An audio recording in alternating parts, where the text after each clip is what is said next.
$500 per month into KiwiSaver for 30 years gets you to $410,000. Same $500 into Sharesies over 30 years, $520,000. That's $110,000 more, but here's the catch: that only works if you're age 25 right now. If you're 35, KiwiSaver actually wins by $80,000. If you're 45, Sharesies comes out ahead again, but only by $35,000 because you've got less time for compound growth to do the heavy lifting.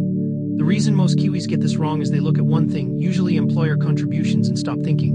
But there are actually 6 moving parts to this decision: employer matching, tax treatment, fees, accessibility, time horizon, and what happens when you hit 65.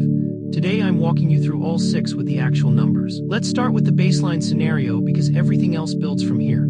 You're 25, you're earning $50,000 a year, you're contributing $500 per month, that's $6,000 per year. Assume a 7% average annual return on both platforms. That's historically realistic for diversified investment funds over long periods. KiwiSaver with the government contribution. Your employer has to match up to 3% of your gross salary.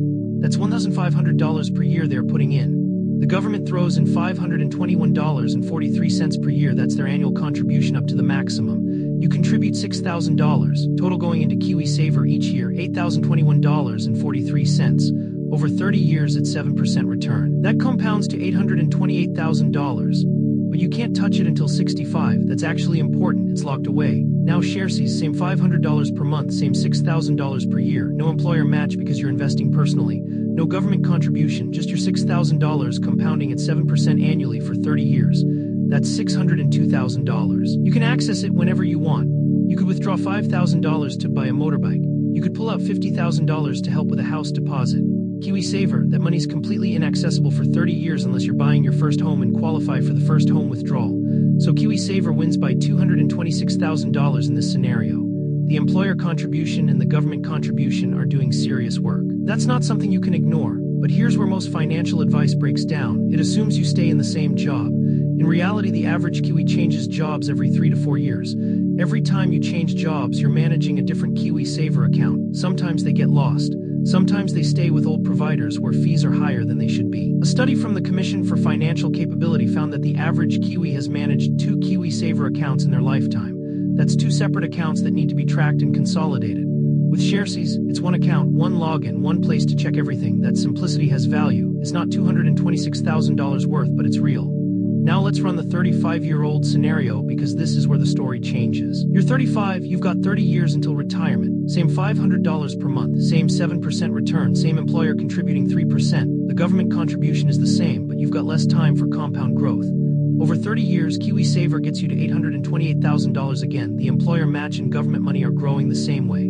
Sharesies gets you to $602,000. KiwiSaver still wins, but now you've got zero flexibility. You cannot touch that money for 30 years. Here's what most people miss. If you're 35 and you need $15,000 for a new roof or a major car repair or to cover a gap in your career, what happens? With KiwiSaver, you're locked out. You can't access it. So you go to a high-interest savings account at 4.5% and get a personal loan at 8% instead. Sharesies. You withdraw $15,000, you're done. Yes, you lose some compound growth on that $15,000, but you avoid the interest costs of borrowing. Run the numbers on needing $15,000 once in that 30-year period. If you borrow it at 8% over 5 years, you pay $2,676 in interest.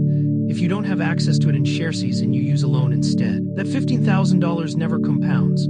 The opportunity cost plus the interest cost is roughly $8,000 to $12,000 depending on the year you need it. That's actually significant enough to change the conversation. Tax is another lever nobody talks about. KiwiSaver grows tax-free inside the account. Sharesies shares dividend income and capital gains are taxed as your personal income. If you're in the 39% tax bracket, that matters. If you're in the 17.5% bracket, it doesn't hurt as much. Let's say you're earning $80,000, you're paying 33% tax. Your Sharesies dividend income gets taxed at that rate. Your capital gains when you eventually sell also taxed at your marginal rate. Here's the actual impact. On a $602,000 balance in Sharesies growing at 7% annually, you're getting roughly $42,140 in annual growth once you're mature in the account. If you're paying 33% tax on dividends, that's $13,900 per year in taxes. KiwiSaver, zero tax on growth inside the fund, zero. That's $13,900 per year staying in your account instead of going to inland revenue. Over 10 years, that's $139,000 you're keeping instead of paying in tax. But here's the thing: that comparison breaks down when you retire. When you pull money out of KiwiSaver at 65, you're not paying income tax on it. It's yours tax-free. Sharesies, the tax has already been paid along the way, so again, it's yours tax-free. The tax advantage to KiwiSaver is real, but it's not as massive as it first looks because you're comparing apples to apples when everything is withdrawn. Fees. This is where the math gets granular and most people miss it. KiwiSaver fees vary by provider but average around 0.75% to 1.2% per year on the balance. Sharesies charges a monthly fee of $3 to $10 depending on the plan. Let's say you use Sharesies standard at $3.99 per month. That's $47.88 per year. As your balance grows, that fee becomes a smaller and smaller percentage. At $100,000, you're paying 0.48% in fees. At $500,000, you're paying 0.96% in fees. KiwiSaver's percentage-based fee stays constant regardless of your balance. When your KiwiSaver balance hits $500,000, you're paying $3,750 to $6,000 per year in fees. Sharesies is still $47.88. That's a $3,700 annual difference. Over the last 10 years of that 30-year period, KiwiSaver fees could cost you an extra $37,000 compared to Sharesies. That's real money. But it has to be weighed against that $226,000 employer and government contribution advantage KiwiSaver gives you in the first place. So here's the actual decision tree. If you're under 30 and you're staying in NZ long-term, KiwiSaver is genuinely hard to beat because employer contributions are free money and the government contribution is free money. You're not choosing between equal options. You're choosing between $226,000 of help versus zero help. That's overwhelming. If you're between 30 and 40 and you value flexibility, split it. Put enough into KiwiSaver to get the full employer contribution match, usually 3%, and then put the extra $500 into Sharesies. You capture the free money and you keep flexibility. That's actually the smarter move. $5,500 into KiwiSaver for the employer match, rest into Sharesies. You get roughly $180,000 from the employer contribution side over 30 years. You keep $400,000 in Sharesies where you can access it. If you need $20,000, you've got it. If you don't, it compounds with you. If you're over 40 and you're trying to catch up. Sharesies edges ahead because you've got less time and you need flexibility more than you need a government contribution that's designed for younger people. Let me show you what this actually looks like in year 1 through year 5.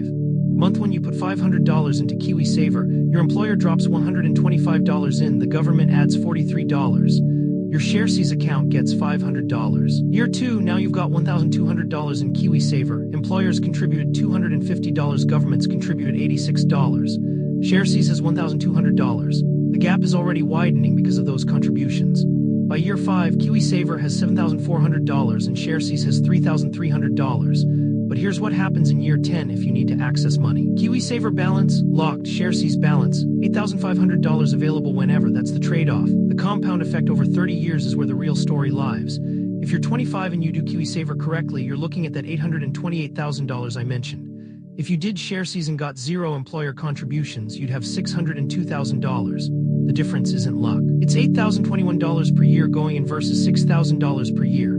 That extra $2,021 per year compounds at 7%. Over 30 years, that's the difference between retiring with $828,000 versus $602,000. That's $226,000 worth of decisions made by other people, your employer and the government. You'd be literally stupid not to capture that.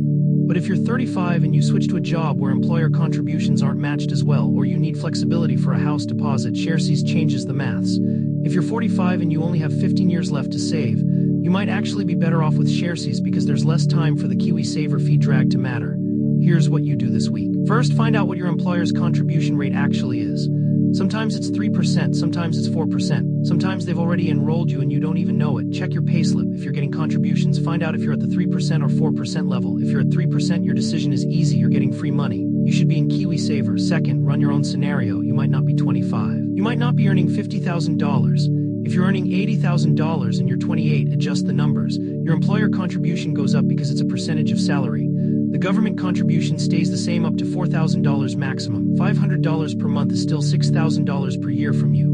The compound growth still works the same way. Third, decide if you need flexibility. If you're planning to buy a house in 5 to 7 years and you're a first-time buyer, KiwiSaver lets you withdraw for that.